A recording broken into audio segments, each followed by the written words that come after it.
Le conflit et ses multiples conséquences, les bourses européennes dégringolent à la clôture. Paris perd 4,97% ce vendredi soir. Notre économie, de manière générale, va subir l'impact de la guerre.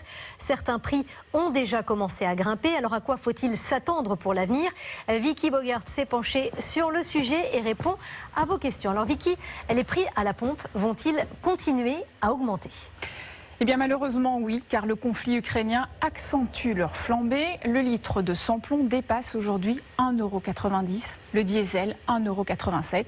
Car vous le savez, la Russie est un grand exportateur d'or noir et nombre d'acteurs refusent désormais d'acheter du pétrole russe. Et mis à part les États-Unis, les autres grands producteurs n'augmentent pas leur production pour compenser.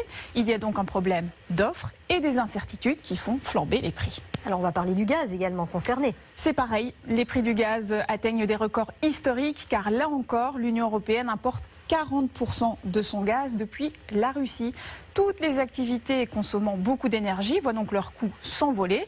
Par exemple, des engrais sont fabriqués à partir de gaz. Leur tarif est donc en train de flamber avec des conséquences sur le coût de production des céréales.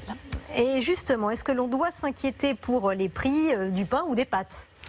Alors les boulangers, par exemple, étaient déjà confrontés à une hausse des prix de leurs matières premières avant la guerre en Ukraine. Et l'augmentation de la tonne de blé, plus 20% quand même depuis le début du conflit, n'arrange rien. La Russie et l'Ukraine représentent à elles seules un tiers du commerce mondial de blé. Or actuellement, toutes leurs exportations sont tout simplement bloquées. Bonne nouvelle, il n'y a aucun risque de pénurie en France car nous sommes aussi un grand pays producteur et le blé ne représente que 5% du prix total de la baguette. Si le pain devait augmenter à moyen terme à cause du conflit, cela ne serait que de quelques centimes. C'est en revanche beaucoup plus problématique pour les éleveurs qui doivent acheter des céréales, de blé ou de maïs en grande quantité pour nourrir les animaux. La production de viande et de lait risque donc de leur coûter plus cher avec des répercussions sur les tarifs en magasin.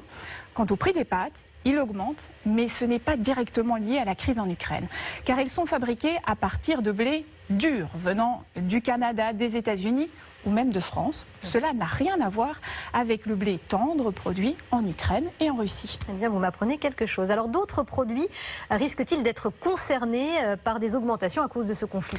Oui, comme l'huile de tournesol, les 3/4 des exportations mondiales viennent d'Ukraine et de Russie. Son prix va donc augmenter et il y a de fortes chances pour que ceux des autres huiles augmentent par ricochet.